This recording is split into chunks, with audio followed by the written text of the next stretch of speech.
রাজার ঘরে ছোট রানী এলো পদ্মাবতী। রাজার আরো 6টি রানীর ছিল না সন্তান, পদ্মাবতীর কোলালোতে মিলল সমাধান।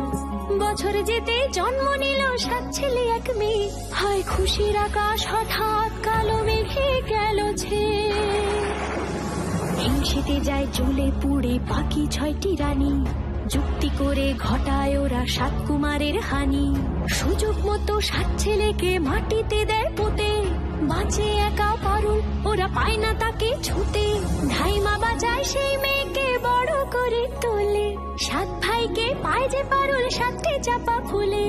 এত কিছুর পরেও রাজার বিপদ যে কাটে না, সূর্য নগরে সুখের সূর্য আর ওঠে না। হিংসা বিবাদ বিচ্ছেদ আর প্রেমের কাহিনীতে পারুল বোন কি পারবে 7 ভাই চম্পাকে জাগাতে।